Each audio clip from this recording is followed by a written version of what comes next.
¿Cómo? Sí.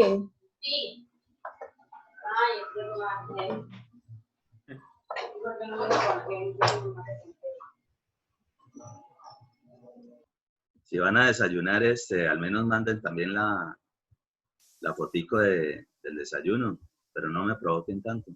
Que nos dé hambre a todos. ¿Cómo es, ingeniero? No, que los que estén desayunando vayan a desayunar por ahí, por lo menos para ver qué le están dando. A ver si después de que termine clase yo también puedo desayunar. Que no falte el café de la mañana.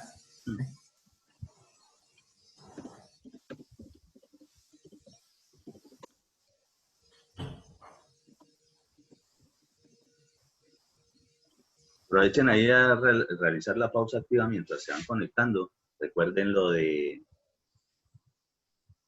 movimientos de muñecas, manos, sobre todo, por ejemplo, en las posiciones que casi todos están, los que estén en la cama, en el chinchorro, bueno, en fin, al menos cambien un poquito la posición o denle la vuelta a la almohada.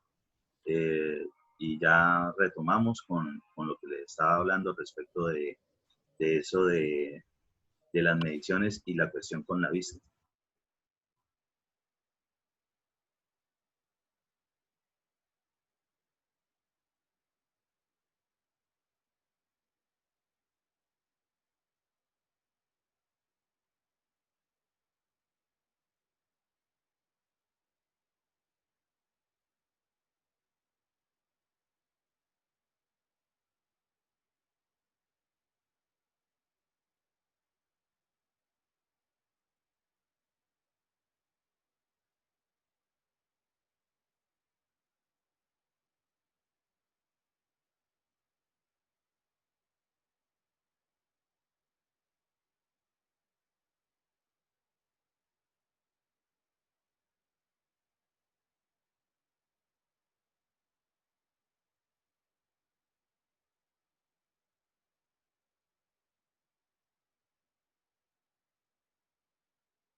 Listo, retomamos.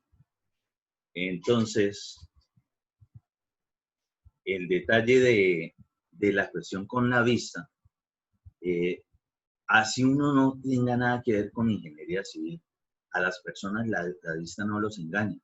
Todo el mundo se da cuenta cuando algo está, digamos, inclinado, cuando algo tiene de pronto alguna barriguita, es decir, que sale como de la forma con la que venía, o la dirección con que estaba desarrollado cualquier cosa, cualquier elemento. Y eso precisamente es un detalle que de pronto ustedes pudieron haber advertido. Si de pronto algunos muros, si de pronto alguna columna o alguna viga medianamente estaban inclinados. Y ojo, por ejemplo, dentro de lo que vamos a aprender muy bien en los primeros temas, es lo que es el manejo de las verticalidades, es decir, verificar si algo se encuentra perpendicular, ortogonal a un plano, es decir, normalmente la referencia es el piso terminado, si está totalmente a 90 grados, es decir, que está totalmente vertical. Cuando eventualmente se presenta alguna inclinación hacia algún lado o hacia otro, en términos de lo que nosotros vamos a trabajar en construcción, en ingeniería civil, vamos a hablar de que está desplomado. Más adelante les mostraré específicamente el instrumento con el cual nosotros hacemos ese tipo de medición, que es específicamente el plomo, ¿sí? Y la plomada, de pronto lo pueden hacer o recordar de esos cursos que tuvieron de topografía. En algunos casos en particular, utilizan allí algún tipo de plomada. Pero ojo, esa es para... Ingeniero, perdón, Sí. pena, ya llegué. ¿Ha dicho algo, ingeniero? Perdón.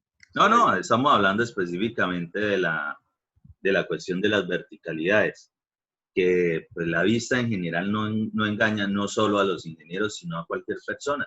Por eso es que cuando nosotros entregamos proyectos, pues normalmente todos los proyectos no son para que los habitemos nosotros, ni para estar todo el tiempo montados encima de ellos.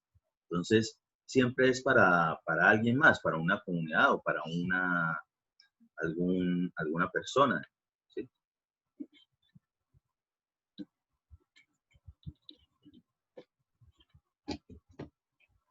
Y resulta y acontece que por eso también los mismos clientes perfectamente le pueden decir, uy, pero mire, eso está inclinado, eso no puede generar de pronto algún problema. La gente se lo imagina, ¿sí? Sin tener el más mínimo conocimiento de diseño estructural ni sismoresistencia. Entonces, con eso es requerido, es necesario también verificar la verticalidad. Se realiza con la plomada. Una plomada, un instrumento especial para eso. Cuando estemos revisando, por ejemplo, cuestiones de localización y replanteo, allí les explicaré específicamente con más detalle, les mostraré el instrumento y cómo realmente es que se trabaja esa parte. Pero eso hace parte de lo que nosotros tenemos que verificar siempre. No importa si la construcción es de alta tecnología o hecha muy artesanalmente.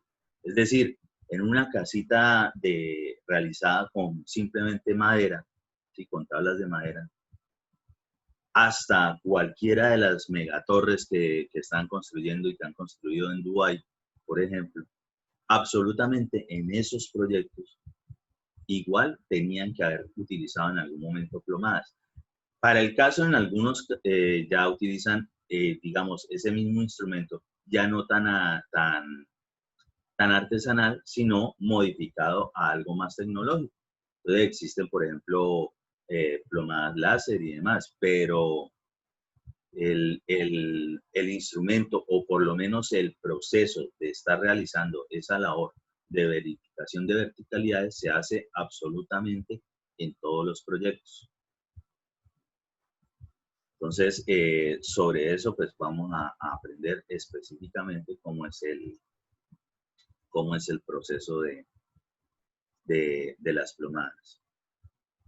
Cuando ustedes ven, ahora sí, ya no que sea cualquier persona aparte de nuestra profesión, sino ustedes ya como futuros ingenieros civiles, cuando uno ve algo que está como inclinado, a uno ya se le viene a la mente de que, uy, si está inclinado, eventualmente desde analítica, desde estática, uno ya se imagina que eso eventualmente puede voltearse, es decir, podría estar teniendo algún volcamiento. Es decir, desde el punto de vista de análisis de cargas, allí muy seguramente se podría estar presentando algún giro, algún momento. Entonces, cuando se presentan esas cosas, si no es que fue diseñado específicamente para ser así, para ser inclinado, que perfectamente puede ser, ¿sí? Hay diseños, digamos, arquitectónicos que escapan o salen de lo convencional y pues de pronto el requerimiento es realizar alguna estructura de esa forma. Si es el caso, bueno, pues tocará diseñarlo, pero habría que hacer los análisis de cargas y demás, digamos, direccionados o particularizados a ese tipo de diseño. Pero cuando es algo, una construcción convencional y uno ve que algo está como inclinado, uno una vez se imagina, uy, esto eventualmente puede generar problemas. Los problemas para nosotros siempre los más graves van a ser desde el punto de vista de sismo resistencia. Y pues sobre eso vamos ahorita a repasar o a asimilar bien esos conceptos de lo que vamos a estar trabajando de aquí en adelante. Todo vamos a hacer referencias a la sismoresistencia. Muy seguramente de otros cursos, sobre todo lo que tiene que ver con la parte de estructuras, aquí van a terminar entendiendo de verdad qué es lo que traduce todos esos, digamos, modelos idealizados, todas esas rayitas horizontales con un tipo de triangulitos que son apoyos y demás, o el tipo de pórtico, o el tipo de pórtico en 3 dimensiones, bueno, todo eso. Aquí van a entender de verdad cómo esa información de ciertos numeritos que van a botar en sus diseños estructurales se traducen a la realidad. Respecto de lo que estábamos hablando hace rato, de que por ahí solamente prácticamente un compañero tenía acceso a planos anteriores, la información nosotros realmente siempre la vamos a trabajar es respecto de los planos, ¿sí? Siempre para nuestros proyectos, o por lo menos en los que nos vamos a vincular, tiene que realizarse algunos estudios, algunos diseños, y de los diseños, pues el resumen prácticamente son los planos, de lo que sea. Hay planos estructurales, los veremos aquí todos, esos también son hace parte de lo primero para poder avanzar en este curso. Se supone que ustedes ya en este nivel más o menos deben manejar eso. Incluso la idea es que lo hubiesen aprendido desde expresión gráfica. Pero por si acaso, por si no, y yo sé que es así porque me encuentro alumnos en últimos cursos de la carrera donde aún no saben interpretar planos, quiere decir de que ahí hay un problema. Pero para nosotros va a ser eso fundamental siempre, saber interpretar los planos. Y ojo, uno sí que tiene que saber eso porque dentro del sector de la construcción, por lo menos lo que son oficiales o lo que son maestros, manejan perfectamente, entienden lo que son los planos, ¿sí? De hecho, esa es una característica. Y si de pronto no conocían o no sabían, digamos, los rangos que existen en materia de trabajadores de la construcción, para nosotros siempre van a ser ayudantes, oficiales y maestros.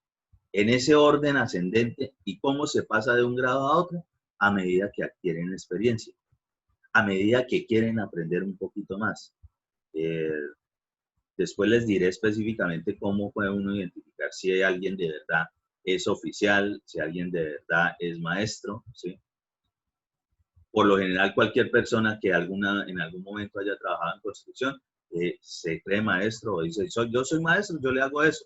Y simplemente fue un ayudante, es decir, no tenía el conocimiento y la experiencia para desarrollar ciertas labores, digamos, de todas las actividades que se presentan en construcción. Entonces, sí es fundamental poder también identificar a esos trabajadores, porque pues según sea, digamos, su especialización en desarrollo constructivo, pues también los aprovecharemos para ciertas obras, y los que no tienen mayor conocimiento o simplemente no quieren aprender más, pues los utilizaremos de pronto para trabajos que es de mayor exigencia desde el punto de vista físico.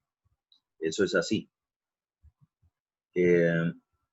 Respecto de lo que estábamos hablando de si podían haber verificado las medidas de o que cómo sabían si los muros se encontraban específicamente perpendiculares unos con otros, ya les voy a mostrar a qué me estaba refiriendo.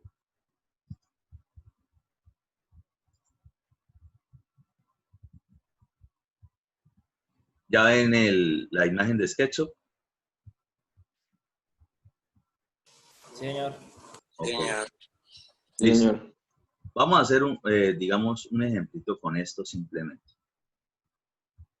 Vamos a meterle otro muro como para entender un poquito mejor.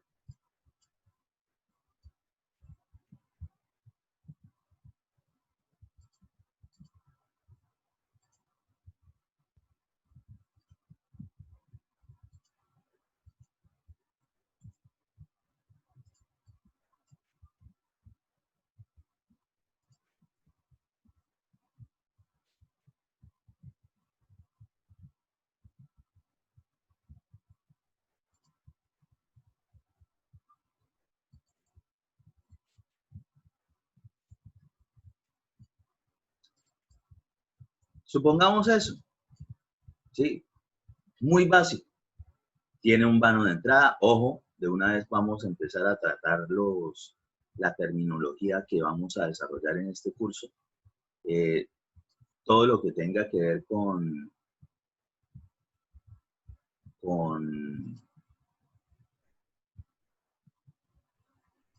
espacios, ¿sí?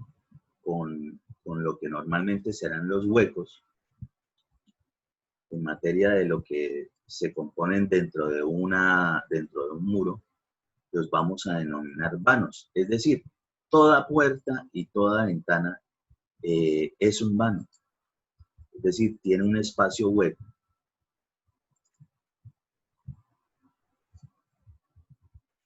Destinado a algo, pues para el caso de las puertas, pues a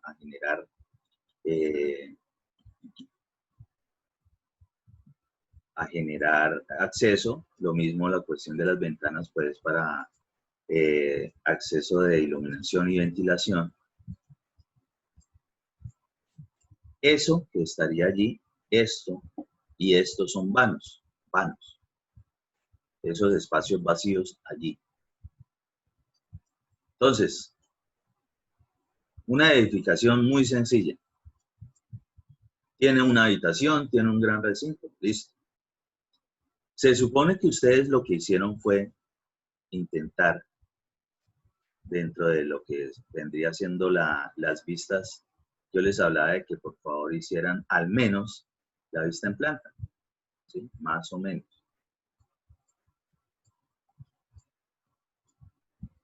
Pero para el caso de lo que yo tengo aquí, este muro, respecto de este, está perpendicular, es decir, aquí existe un ángulo de 90 grados.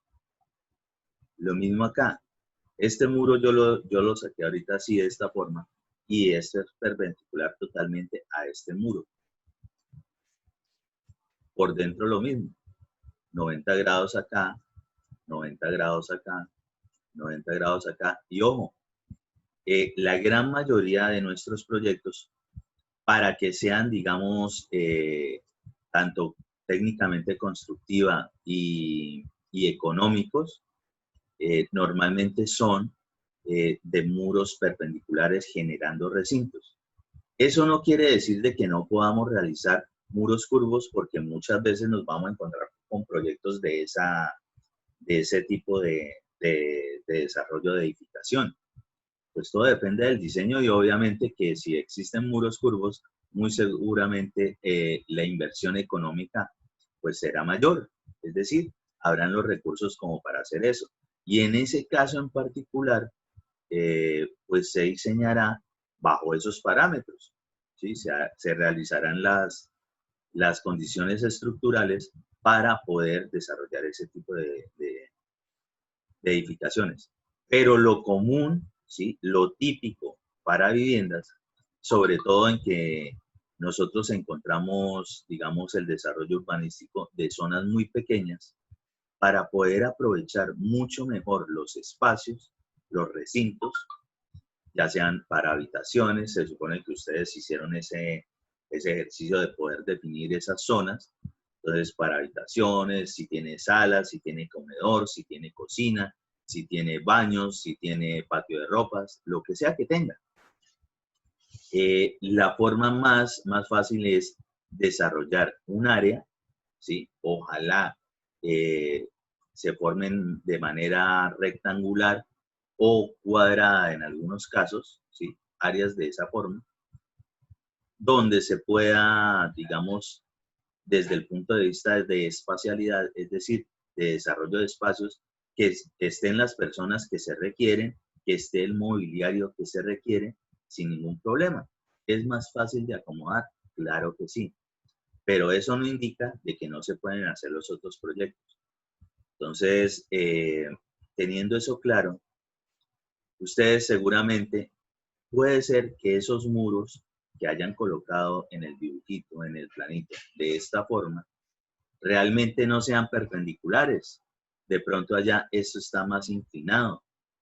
Y para eso resulta y acontece que si nosotros lo que vamos a buscar en construcción es que sea fácil de construir, que sí se generen los espacios como son. Normalmente se tiende a desarrollar este tipo de, digamos, de configuración geométrica, que sean muros perpendiculares a los otros sentidos de otros muros. Y para ello, nosotros tendremos que verificar, y esto lo vamos a hacer no solamente en materia de muros, sino para muchas otras actividades.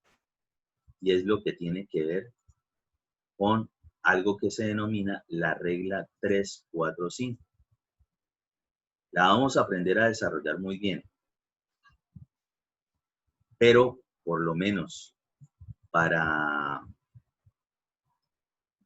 la siguiente clase, por favor, espero que hayan revisado eso. Ya se los voy a colocar aquí en el chat de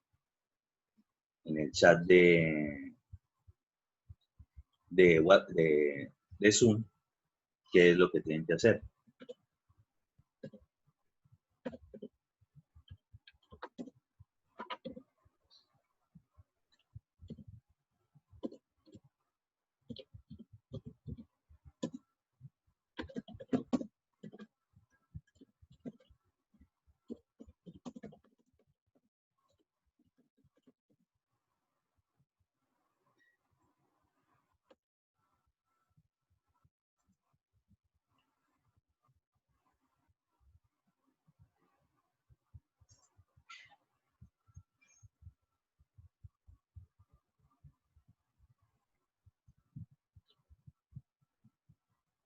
Entonces, esa regla que les estoy nombrando ahí, que deben verificar, que deben buscar, es algo con lo que uno tiene que, digamos, evidenciar o corregir o verificar si de verdad los muros están a escuadra. ¿Esto para qué? Porque normalmente, por ejemplo, en el momento de instalar pisos, en el momento de instalar enchapes, ya sea de muros o de pisos, lo típico es que vengan en medidas cuadradas o rectangulares. Es decir, para que se genere menos desperdicio, y ya lo hablamos la vez pasada, lo importante que es lo de cuestión de desperdicios, no solo desde el punto de vista económico, sino de impacto ambiental, es necesario, ojalá, que estén muy perpendiculares los muros respecto de los otros. Entonces, para eso van a tener que desarrollar esa reglita, van a tener que aplicarla. Y esa, casualmente, usted tiene que desarrollarla a lo largo de todo el proyecto. Es decir, uno tiene que estar verificando cuando apenas está iniciando con el replanteo, cuando ya se han levantado, digamos, parte de la estructura, cuando se han levantado muros, cuando se está ya realizando acabados, cuando se están instalando enchapes. Es decir, durante todo el proceso constructivo, ustedes van a tener que estar realizando verificaciones de ese tipo. ¿Listo? ¿Se entiende entonces qué es lo que tienen que buscar para la próxima clase? Por lo menos consultarlo. Ver cómo funciona esa regla primero. ¿Cómo? Buscar cómo funciona esa regla. Sí, cómo o a qué se refiere o qué es lo que hay que hacer con esa, digamos, ese método de la regla 345 para verificación de escuadra o método 345 para verificación de escuadras. Así lo pueden buscar, así lo van a hallar. Listo. Listo, muy bien.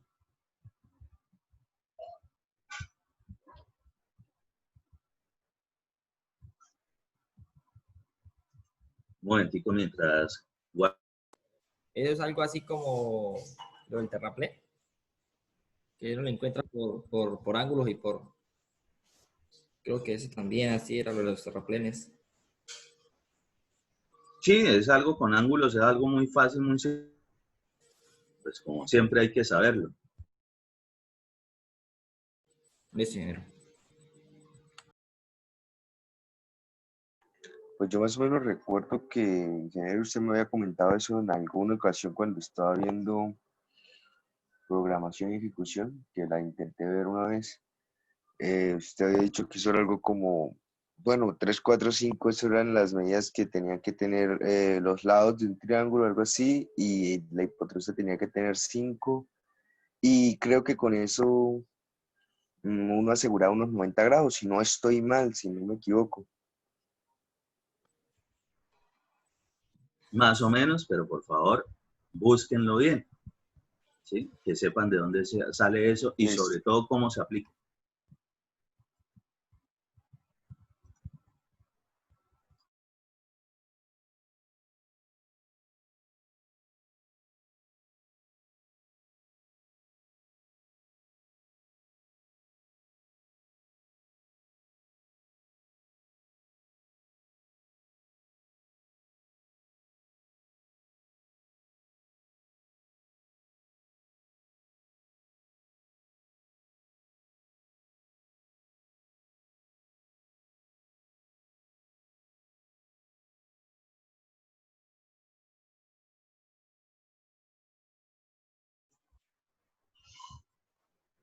Bien, a ver, de nuevo dentro de eso que estábamos mirando en ese modelito sencillito de SketchUp,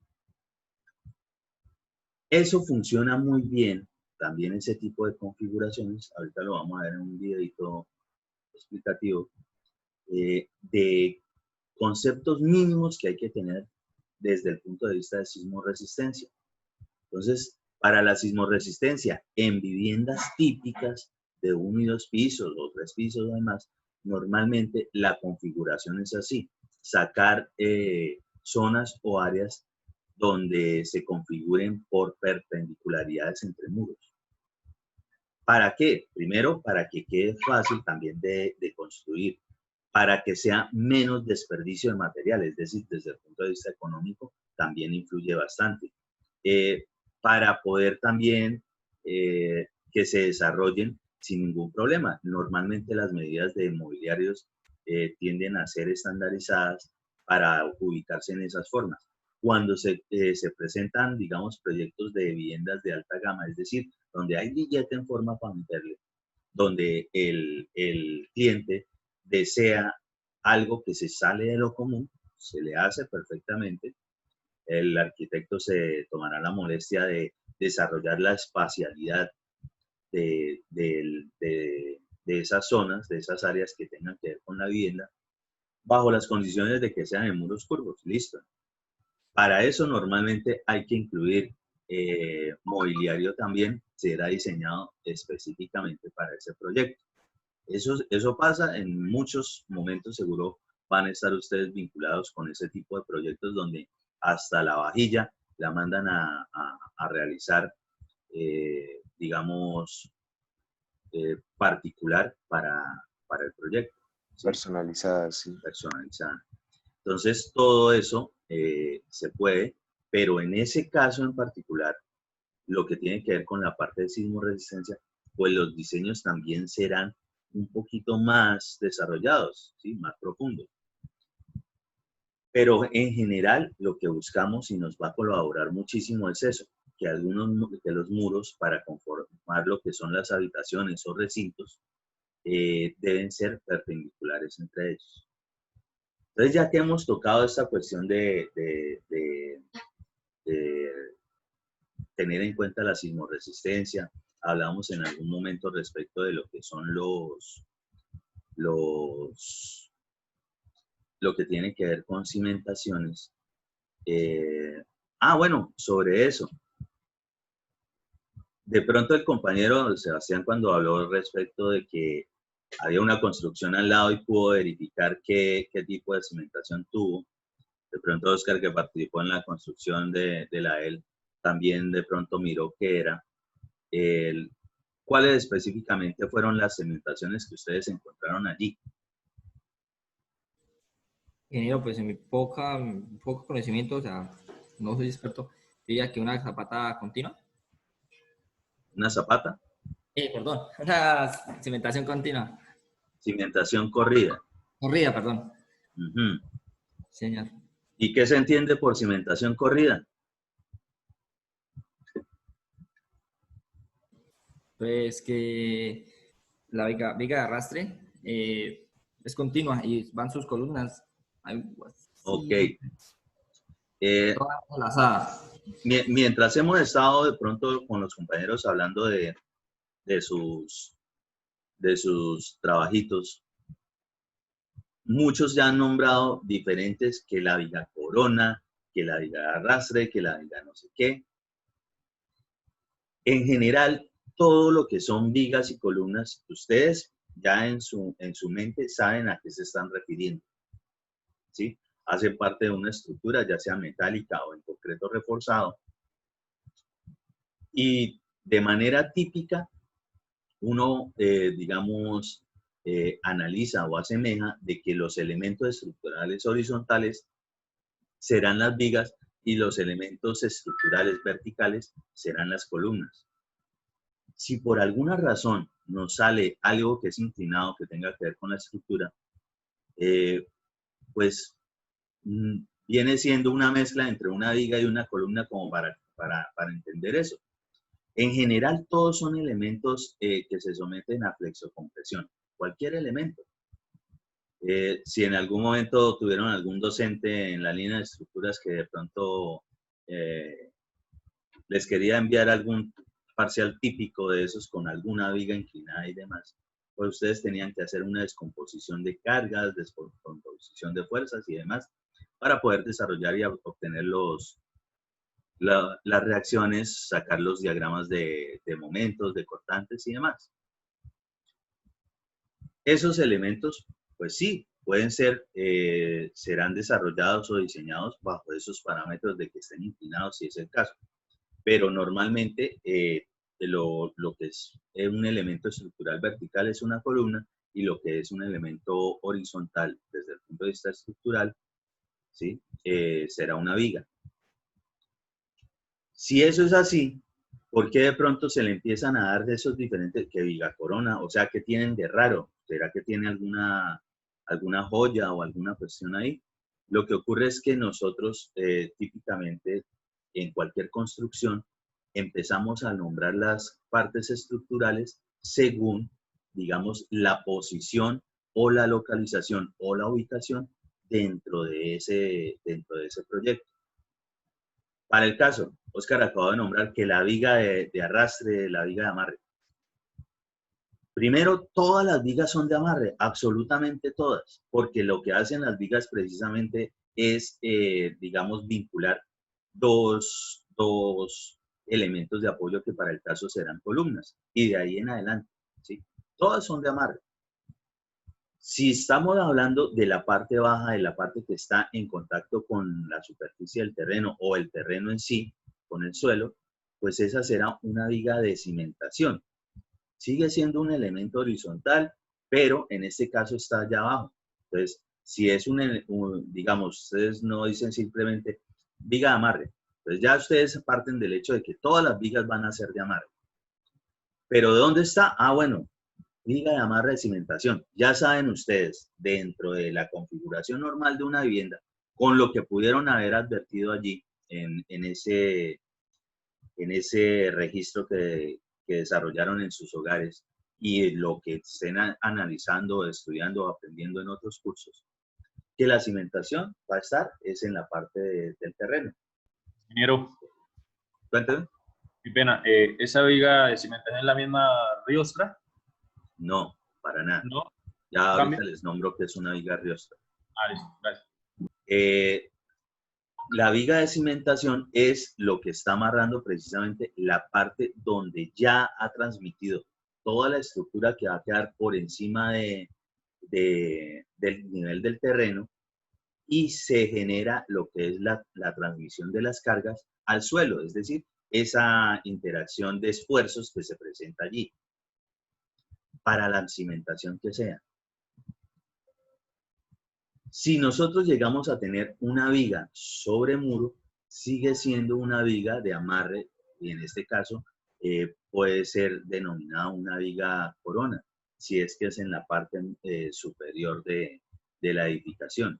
Es decir, asumamos de que las coronas normalmente se ponen en la cabeza, entonces a eso está haciendo referencia a eso. Sigue siendo una viga que recibirá ciertas cargas, bueno, eso será el análisis estructural que le desarrollen, pero se está refiriendo, o ustedes ya van a entender que una viga corona no podrá ser nunca una viga de cimentación.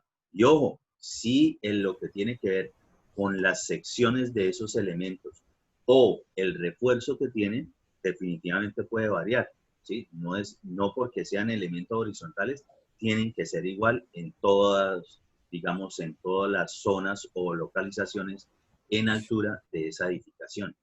Pueden variar perfectamente. Pero, ingeniero, Sí. pero entonces sí, viga corona, es así, se denomina así. Yo personalmente prefiero vigas sobre muro, o si es el caso, viga cinta. Si hay otro tipo de vigas que se denominan viga cinta, y normalmente es esa viga, cinta, ¿no?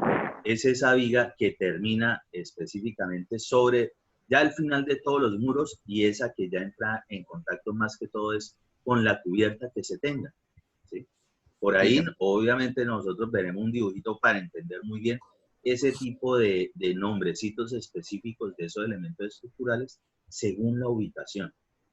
Pero en general, también, todas siguen siendo vigas, todas siguen siendo columnas, solo que depende de dónde están ubicadas o para lo que están diseñadas, puede variar su sección. Y ojo, a lo que me refiero con sección, ya se los voy a mostrar, ¿qué es esto?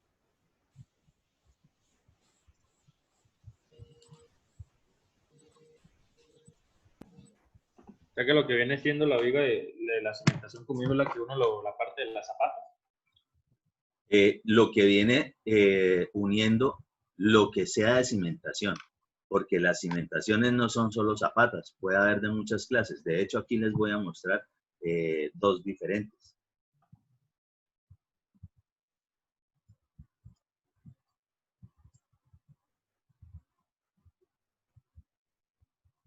Vámonos primero con lo que tiene que ver con lo de las vigas.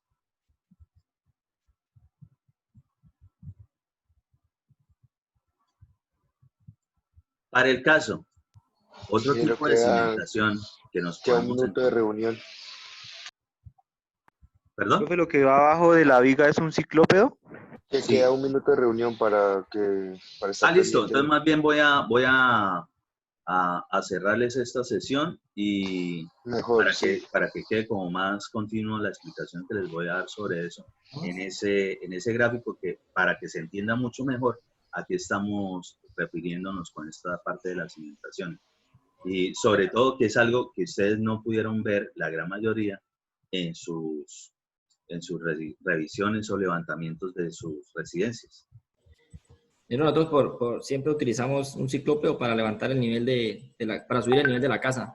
Ya lo vamos a hablar respecto de eso, porque como usted me nombró lo de la viga de arrastre, ahí precisamente a eso es que está haciendo referencia.